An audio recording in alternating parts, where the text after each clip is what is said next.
Another episode, European Union, on the same European territory. Some of the actors are the same. Poland now is on the other side, Czech Republic, Hungary is in the other. Here the process is voluntary. It's not imposed. And what's the result? They choose to be. Sure. They choose and they sit as equal in political terms, certainly not in terms of population, economic power, etc., etc. So it's not an ideal or theoretical or abstract. It was normal to imagine that they would have crossed the Mediterranean and came to our. So start a program to develop together, hand by hand, the country. They have no need to move, or they move a certain number which is useful for both. Yeah, but you require This is irrational. a vision, a long vision in which the national person who is elected by the people not necessarily can see. He's not a philosopher, he's not a thinker. He has to solve real problems of the nation. So therefore, he may not see that long, he may not see that far. Yeah. So it's still a leader, and not only that, but he depends on the people to vote him back. Yeah. So there is a certain... But we learned from history that Yeah. every time you do summiting, the rest is coming. Virginia people who both bought the slaves for their plantations, of course, made possible that century after a problem could raise between black and white, and it was a problem to be solved in positive terms, but it was.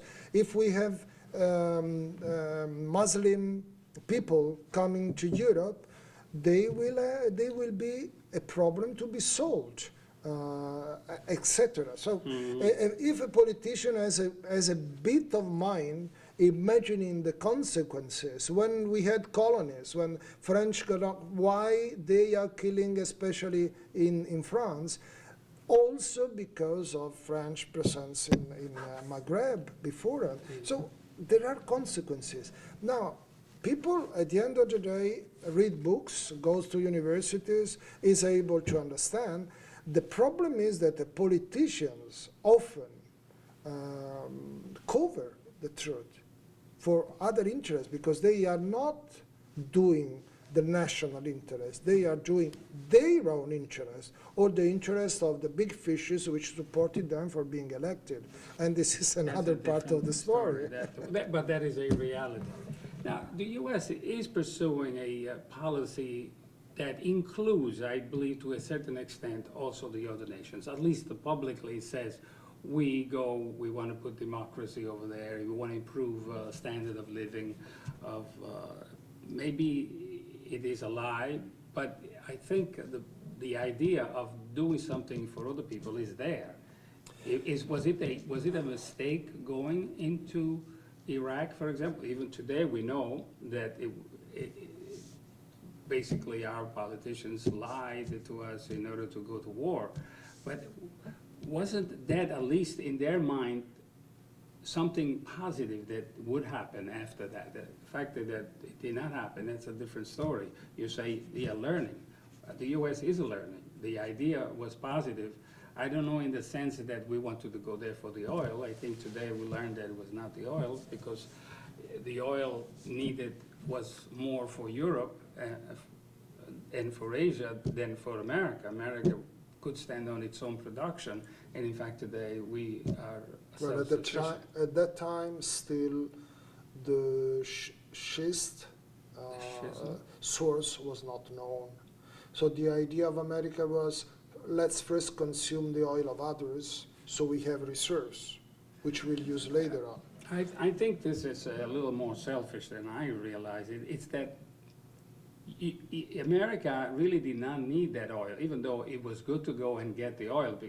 But if the Iraqis had dominated the position of the oil, then they would not have sold to the Europeans, they would not have sold to Asia, they would not have sold to the Americans. So therefore, the damage that would have caused by Iraq would be more wider. It would be more damaging more to Europe than to America, for example. So something good came out of that war. If you remember, Jean Paul II, the Pope at the time, took a so strong position against what Bush was doing in Iraq, and in many occasions he said in public, because the Holy See had the perception of all the mess which would have come afterwards. And the same is nowadays in Libya. So if you have perception of all the dominoes effect, if you wish, or the palla di neve, palla di neve, a snowball. The snowball effects which comes from situation. You abstain from provoking that because you are in a valley with snow everywhere, and you start sinking on the klaxoning, and then you are covered by snow. So you keep silent, you pass the valley, and then you start singing. You understand what I mean? If you wish to talk about Iraq and that, which is pretty complicated, but you have two wars in Iraq, and they are managed in a very different way. The first war, which is we may call legal war, was to restore a right of Kuwait, and Americans didn't go to Baghdad because this was not in the mandate, etc., etc. The second war, we had Tony Blair, who asked excuse a few weeks ago, saying I was wrong, I was mischieving, you had the Secretary of State here going to television showing the faults to people without knowing himself. So the problem is that sometimes when we say state, what are we talking about? Because there are many powers. So we are a complex your democracy. Your conclusion would be that it is the private interests that drove Absolutely. us to war. Private or ideological or power. Sometimes you act wrongly in the interest of your country because your interpretation of the interest of your country is, I shouldn't respect the law because this is a risky situation and I had to say my country. And you do the wrong way because but you believe, I cannot judge. What I may say is that it was wrong because the effects were wrong. In political terms, if you act and the effects are wrong, this is mistake. If the effects are good, they are good. Just to give you an example, the most probably democratic president of USA, Roosevelt, was allied of Stalin. Does it make sense? No. In theory, no. In it practice, yes. In practice, yes, for the reasons we know. In your article, you talk about a systemic kind of union, international aggregation of nations or union. And by you adding a moral standing, basically you conclude that the national interest may coincide with the international organization or international. At certain conditions, it does. At Certain condition, it does. Let's compare two historic episodes. Soviet Union with Poland, old Poland, Czechoslovakia, Romania, the alliance. This was an international alliance founded by a huge power imposing that to the others. Another episode, European Union, on the same European territory. Some of the actors are the same. Poland now is on the other side, Czech Republic, Hungary is in the other. Here the process is voluntary. It's not imposed. What's the result? They choose to be. Sure. They choose and they sit as equal in political terms, certainly not in terms of population, economic power, etc., etc. So it's not an ideal or theoretical or abstract judgment you have to give. You have to give to reality. So, of course, voluntary process is different from the imposed process. No way, just to start. But the fact that it's not imposed. For example, in the U.S., when the National Assembly wrote the Constitution and they voted of only few people. The people did not vote, only the elected official. It was sort of an imposition because many of the people didn't even know that this was existing. Some people were even against it. But it united these 13 colonies in one language, one culture, and tried to have a national unity. Well, in Europe, I believe that the United Europe is basically not consequential because every time there is a problem, the Europeans, will not be able to resolve the problem. Now, I think I don't have to say the problems that the United Europe is facing today that they cannot resolve. Well, for the first time in history, In Europe. in humankind history, nations try to unite through peace and volunteering. They try. Never happened before. You had Alexander the Great, you had, you had even The here Romans, Lincoln, yeah. Civil War and imposition. United States was born through the Civil War. The Europeans are trying to do something which looks impossible, and probably it is impossible. For the Europeans. For the world, for the humankind. Never before you had in human history a process of unifying or putting together, of integrating from the scratch, bottom up. Okay. Never before. It was always an imposed process. It's difficult. It takes time. It takes, stop and go, going and being back. And you don't know whether or not it will be successful. For the time being, we have 60 years, 70 years from the war. Everything started in 51 up to now. It is continuing. What happened, I'm not, saying that is wonderful. No, I just say peace in Europe, growth in Europe, liberties in Europe, freedom. This is positive. The rest, limits, yes, it is. But is now more the Europe fighting. Okay. Something happened, what is important, a kind of, division before and after. When Soviet Union collapsed and the nations subjugated by Soviet Union were free of going somewhere, they called Europe and they say, we want to enter. They were not prepared. We knew that. We knew that. They came from another world. But you had only one choice. At the time we said to go deeper or to go horizontal or vertical. Every good European would have would have chosen to be deeper. But where would Hungarians and Czech, where are the Ukrainians now? If Ukrainians would have been part of Europe, the situation would be different. So if Europe would have not taken on its shoulder the responsibility of integrating those nations, what would be today Eastern Europe? Having said that, most of the troubles we have come from that, because those nations were not ready, not economically, not politically, not socially, to be part of Europe melting, of Europe culture, call it the way you like.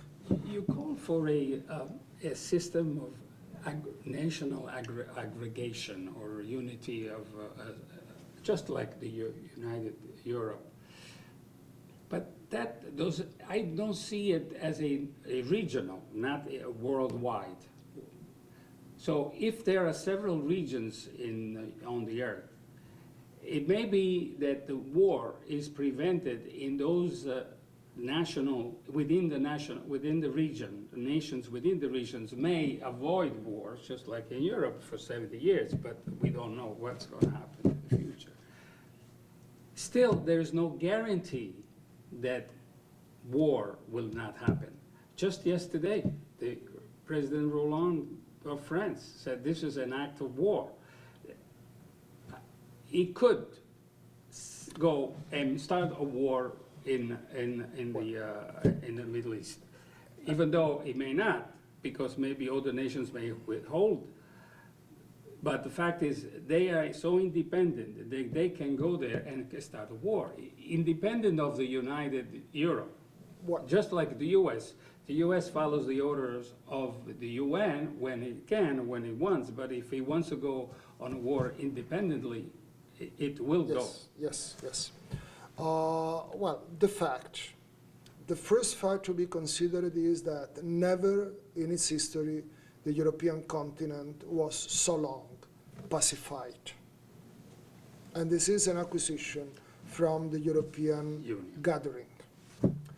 Second, this process, as I said before, is full of limits, and many limits come from history, which imposed to you, to me, to everyone, Different languages. some burdens which you had to take into Different account. economies. Thirdly, if you look to the motto of America,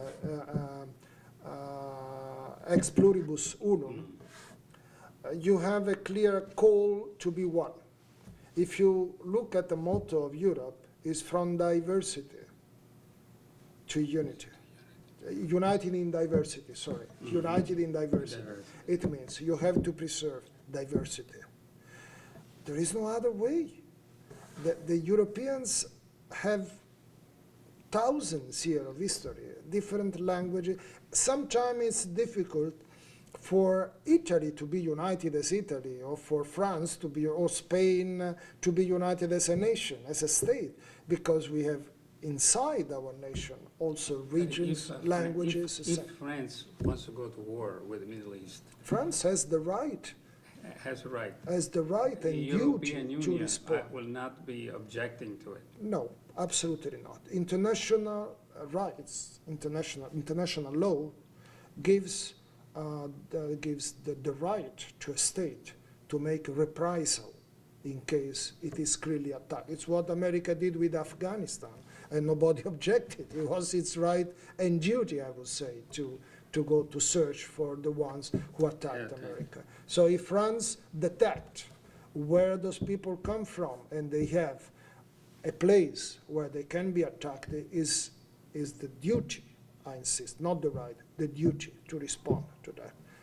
codified by international law. Then in ethical or moral terms we may discuss, of course, but in accordance to international law. But EU has nothing to do with that. It's a France problem. Yeah. In case France calls solidarity to the others, for sure solidarity will be given, but here comes the internal politics of France. Maybe the president of France has to show to his electorate that he's strong enough to respond, etc. I mean, this is a Now, political. this subject of the war calls in the article you wrote about war being obsolete in international relations. Obviously, I think I have an idea why you say, but I would like you to express why is it war obsolete when it's rampant in the world today? Because it doesn't give results. Something is obsolete when it doesn't give a result. Or you have something better to use. Let's take an example. But it's a political decision. It's not an impossibility. No. I don't say. I mean, what is best to do? A politician is someone is like an entrepreneur. He has to choose the best way to use its money. The entrepreneur and so the tools. If you look, I want to give you an example. When Americans came to Europe, Second World War, and they made Europe free. Together with Allied forces, they were triumphant in the streets of Rome, of Paris, and people and girls kissed the American soldiers. They were. When they did the same in Iraq, and Americans thought that it was happened the same, the situation was a bit different. Why? Because the war is obsolete. That war is obsolete nowadays. That war is obsolete. Yeah, but it's obsolete if you don't want a result. But if you want, let's say, a result a definite result. What For is example, a war? What is a war if giving supposedly the results? U.S. today would have resolved to go to Iraq or in Iran, Give me an and- example of a war in the last 30 years because it giving lacks, results. it's not because it's obsolete, it's because it lacks the will of the people to go to war. But this is But it's this one is to one the- of the elements. This is one of the elements. War belongs to barbarian age of humankind. It was the same with men beating women. Once it was a duty of men to beat women, because the proverbs say, when you enter home, beat your woman. You don't know why, but you have to. You You were the remember? It was crazy. Nowadays, if you beat a woman, you are an animal. No, forget about police. I mean, but you feel an Yeah, yeah. animal.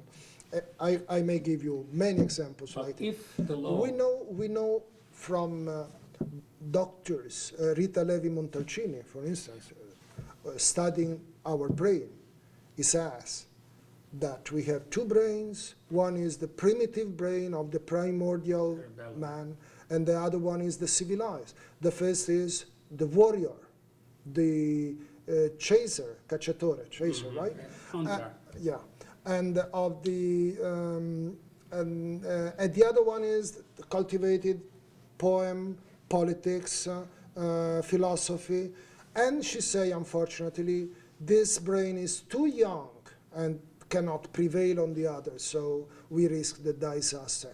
We are living in times where we have nuclear armaments everywhere. Biological warfare is possible. I mean, what should we wait for? That we use those armaments? I agree. We have no choice. However, if war is obsolete, how come the international law does not declare it illegal, a criminal act for everyone? It has been done, and the results, it's like prohibitionism. You veto alcohol and people become drunken, starting you and me, because it's vetoed, and we have the pleasure to do not obey.